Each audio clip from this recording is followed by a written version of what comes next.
Rail হকারদের পুনর্বাসন কিংবা স্থায়ীকরণের দাবিতে নৈহাটিতে আইএনটিটিইউসির মিছিল। রেল হকার উচ্ছেদ করা যাবে না, হকারদের পুনর্বাসন দিতে হবে, অন্যথায় ভাড়া নিয়ে স্থায়ীকরণ করতে হবে। এই দাবিতে মঙ্গলবার শিয়ালদা মেইন শাখার নৈহাটি রেল স্টেশনে মিছিল করল তৃণমূল শ্রমিক ইউনিয়ন আইএনটিটিইউসি।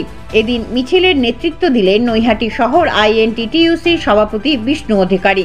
মিছিল শেষে তারা স্টেশন ম্যানেজারের কাছে স্মারকলিপি জমা দেন। সংবাদ মাধ্যমের মুখোমুখি হয়ে নৈহাটি শহর আইএনটিটিইউসির সভাপতি বিষ্ণু অধিকারী বলেন, হকারদের পেটে লাথি মেরে উন্নয়ন করা যাবে না, হকারদের পুনর্বাসন দিতে হবে, নতুবা ভাড়া নিয়ে হকার ভাইদের স্থায়ীকরণ করতে হবে।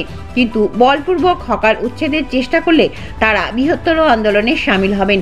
আরও বিস্তারিত জানতে চোখ রাখুন আমার বাংলার পর্দায়। মূলত আর কি বলা যেতে পারে,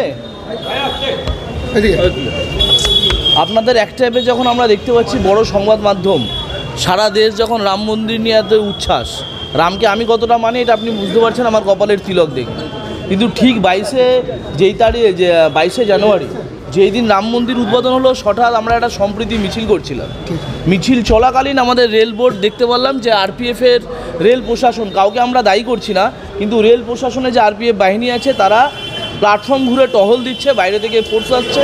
তারা বলছে একটা দিনের মধ্যে ডিআরএম আজকে নির্দেশ দিয়েছে যে নৈহাটি প্ল্যাটফর্মের প্রত্যেকটা দোকানকে উঠিয়ে দিতে হবে। সাথে সাথে আমার যারা হকারের নেতৃত্ব রয়েছে দাদারা ছুটে আসেন, তারা কথা বলেন, 2 দিনের সময় চান।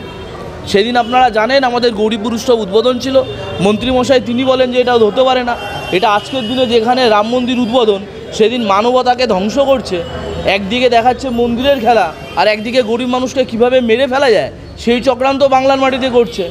কারণ দেখছি আমরা সম্প্রীতির মিছিল, সাথে সাথে মন্ত্রীমশাই নিজে কথা বলতে চেয়েছেন, তখন স্টেশন মাস্টার 2 দিন সময় চেয়ে, তারপরে যাই হোক মন্ত্রীমশাইয়ের কথা মতন তার কথাবার্তা তিনি যা যা বলেছিলেন সেইগুলো আমি আহ্বায়ক হয়ে সে স্টেশন মাস্টারকে জানিয়েছি। আর আমরা সেই আজকে ডেপুটেশনে এটা তুলে ধরেছি, আমাদের ডেপুটেশনে একটাই দাবি, দেখতেই পাচ্ছেন এখানে, বুঝতে পারছেন যারা জীবিকা নির্বাহ করে, যে আমরা উন্নতির বিরুদ্ধে নই, উন্নয়নের বিরুদ্ধে নেই, আমরা তো তৃণমূল কংগ্রেস দলটা করি, আমরা সবসময় উন্নয়নে এগিয়ে। কিন্তু আমার কথা হচ্ছে নৈহাটি প্ল্যাটফর্মের উন্নতি হোক, কিন্তু নৈহাটি প্ল্যাটফর্মের উন্নতি করার জন্য প্রায় হাজার হাজার পরিবারের পেটে পাথর ঢুকে মেরে উন্নয়ন হবে না। এরকম উন্নয়ন কি ভালো হবে? কালকে হকাররা এখানে সুসাইড করবে, এই উন্নয়ন কি রেল প্রশাসন বোর্ড চায়?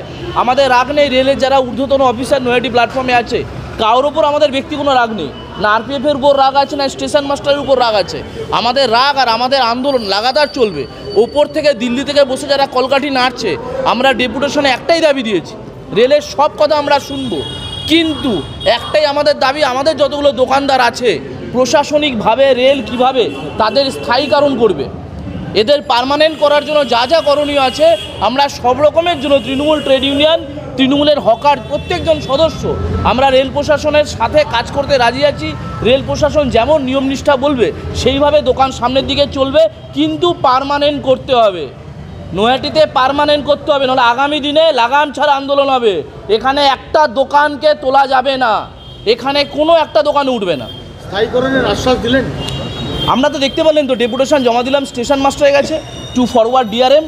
আমরা বললাম ঊর্ধ্বতন অফিসারের কাছে আপনি পাঠান, আমাদের দাবি দাওয়া আপনারা যেইভাবে বলবেন সেইভাবে। হ্যাঁ, তাই বলে এবার গলা চিপে ধরে কোনো দাবি দাওয়া করবেন সেইটা তো না, যেইটা আমরা পারবে হকার ভাইরা সেরকম পয়সার মাধ্যমে, নিয়মনিষ্ঠার মাধ্যমে প্রত্যেকটা ভ্যান্ডারকে যাতে পার্মানেন্ট করা হয়, আমাদের একটাই দাবি। তিনি বললেন আমাদের দাবি দাওয়াটা ঊর্ধ্বতন অফিসারের কাছে পৌঁছে দেবে। আর আজকে আপনারা শুধু দেখছেন, টেলারও বলবো না, এরপরে যদি আরপিএফ ভাবে এটা ব্যান্ডেল নয়, এটা নবদ্বীপ নয়, এটা নৈহাটির মাটি, বন্দে মাতরম স্রষ্টার মাটি, এখানে ফটো আছে না বঙ্কিমচন্দ্র চট্টোপাধ্যায়ের, এটা ওই মাটি, লাগাম ছাড়া আন্দোলন হবে, এত আন্দোলন হবে পুরো দিল্লিবাসী দেখবে যে নৈহাটিতে কি হতে পারে।